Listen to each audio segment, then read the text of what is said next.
first of all, happy holidays. I cannot let the opening go by without saying that, right? Because we've all just made it through 2020 and we deserve a little celebration for that. So happy holidays. I need to tell you how I spent my holidays, and that was at the doctor. But it was necessary. Right before Christmas, I got an ultrasound that revealed a large fibroid in my uterus. And right in New Year's Eve, I went to the gynecologist because the precancerous cells that showed up on my last test in March, I had to have a procedure for. Did that, and now this is the follow-up to see if the bad juju has stayed away or if it's come back.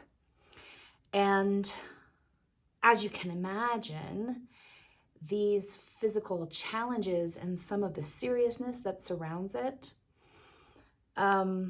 Oh gosh, I forgot to mention, I'm very excited, right? I have the privilege of having a colonoscopy coming up in a few days. And my grandmother had polyps, and my great-grandmother died of colon cancer. So my very first colonoscopy is coming up.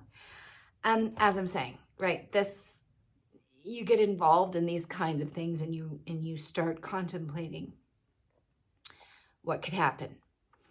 And in the wake of that, I am feeling kind of ferocious because I'm living with death every day. I'm talking to death every day. I'm communicating with death every day. It's a new relationship I'm having with death, not just because there could be some potential serious things going on with my bod, but also there's been this feeling in me since I came back from the first trip of Finding Wonderland, beginning of December. I'm hanging out. Death is like hanging out with me a lot and talking to me. And the last time this happened, what ended up on the heels, the last time this happened of this kind of a movement was I moved to Taos from Georgia and started a completely different life. I stopped being an agent for other artists. I started being the artist myself. And I created a really handmade, out-of-the-box life that I never saw coming, and only happened because I took a leap into the unknown, and a lot of things died in that process. So I was having dreams about death. I was having conversations with death, a lot like I am now. So I'm aware that this energy could be that I'm about to make a really big life shift, that this life will die away and that something new is coming. So this death could be transformation, or this death could be physical. It could be physical transformation, something to do with my health. It feels like the former, but we're out of control, right? It's best to just go ahead and make peace with all the possibilities and work with them as friends. Like Rumi says, work with them as if they are guests who have shown up to your house. And even if they violently sweep your house clean of furniture, treat them all honorably, because each one might have been sent as a guide from beyond. So that's what I'm trying to do with this health challenge. And that's what I'm trying to do with this sense that transformation, one way or the other, has come for me. And here's the result as I'm reading the signs these days. Here's the result. You already know, if you have followed me through Finding Wonderland, and even if you haven't, I can just tell you that creating a physical space for misfits like myself, for artists and dreamers and pursuers of the intangible, people who want to create and don't know what to create, people who feel alive with possibility but don't know where to put that practically, right? Where there's no real worn hole on the table for you to put your peg in. Creating a space for you where you can come be surrounded by the magic and the power and the guiding light of stories, of myth, of fairy tale. It looks like it'll be part library, part museum, and part retreat, immersive space to have incredible events, life-transforming events. But the truth is, if I died tomorrow and that was accomplished, I would not feel that I had accomplished my goal, because the other passion that I have that can wake me up at night is women. I have an ache in my body that women find out, that they discover and then claim the truth of their being beyond what anyone has told them they should be, so that they can find out who they are and who they were before the world thrust itself on their possibilities, creating limitations that were never meant to be there. And you know that I have this feeling for all of humanity. I mean, let's hear it from my gays. I love me my gay boys. I have this for all of humanity. But let's talk about women in particular. There was a study not long ago. I'm sorry, I can't state the actual study right here, right now, who it was done by. But the results were really clear and really simple. Men were polled and asked what their number one fear is regarding women. And the overwhelming number one response was being judged, criticized. That's their number one fear when it comes to women. Women were asked the same question, and their number one fear is being murdered by men. Let that sink in. It is not okay. It is not okay that women are responsible for every single human being on this planet, that they face death to get them here, and then they are treated like that. That while the men have the luxury of being concerned over being judged and found wanting, women's concern is for their very lives. Not okay.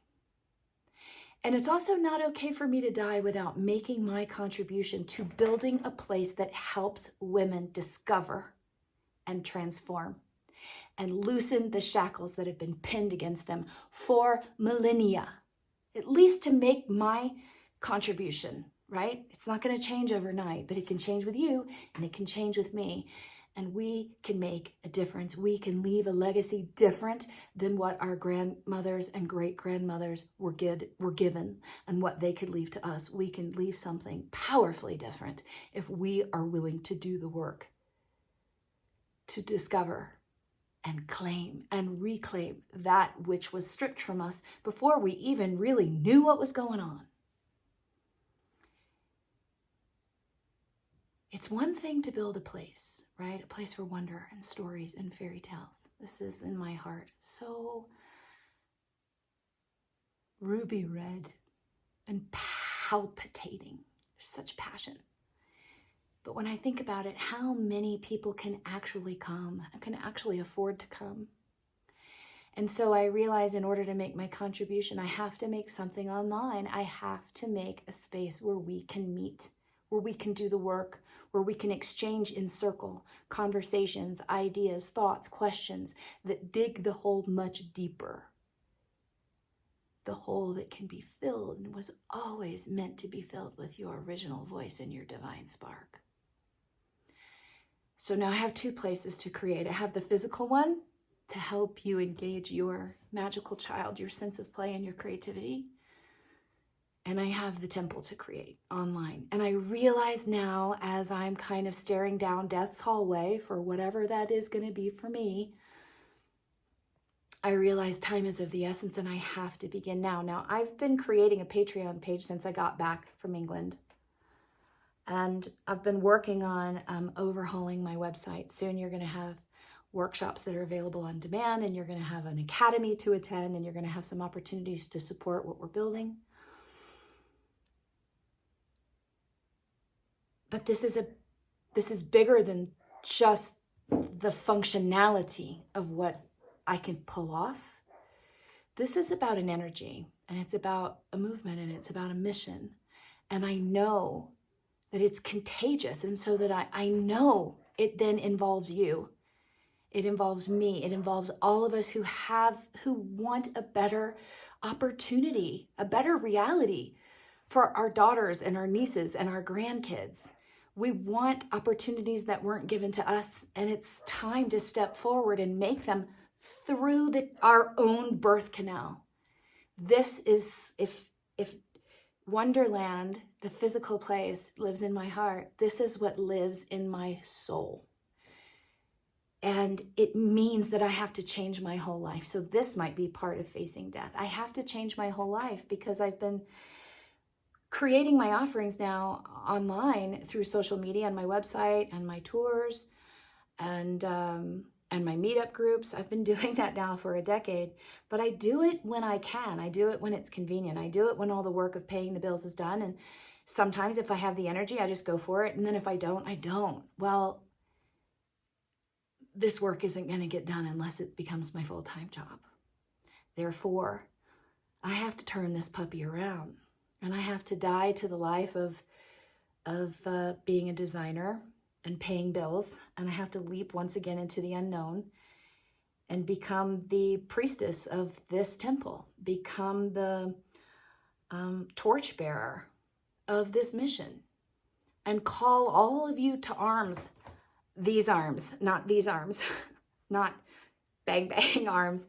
These arms call you to arms, that we will hold ourselves, hug each other, hold the space for change, for undoing the messages that we are still living with, no matter how many people have helped us try and turn those tides. Now we have to bring those messages down into our bodies and begin to live according to our own sovereignty, not what the world will allow, according to our own value, not what mom or dad or boyfriend or society or marketing or church or neighbor says is allowable and doable and acceptable. Our own sovereignty. We have to plant the flag on the ground of our queendom, and we have to live from there. And that takes practice, and it takes courage, and it takes camaraderie, because it's very difficult to do it alone. It's difficult to do it together, but we were made for hard things. We can do this, but we have to stop talking about it and giving it lip service and actually become that change, rewire our system. So when you go outside, you're not so afraid of what people are going to think by how you move or how you dress or how you look or what words you use. There's going to have to become a reclamation that takes place. We need that reclamation. I need you to do it because it empowers me. You need me to do it because it empowers you. We're in this together. And so I'm about to take this fucking leap. I don't know what's coming for me.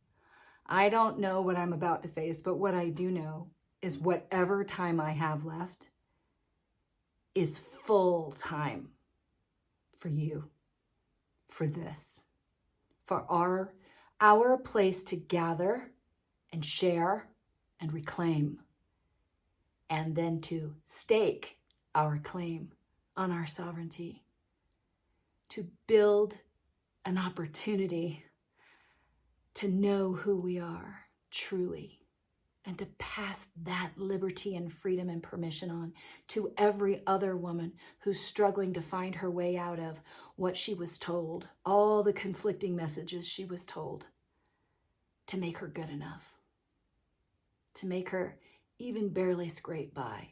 I'm not interested in scraping by. I'm not interested in good enough. I want to see you fucking fly, and I want to fly with you. And it's going to take me full time, whatever days I have left, to do it.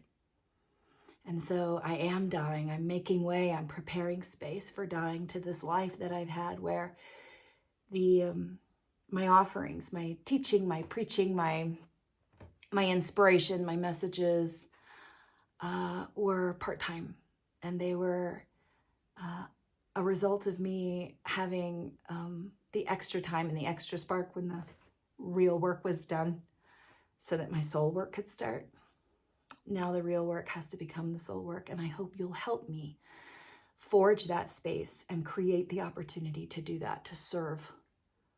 I can't do it alone, but we can do this.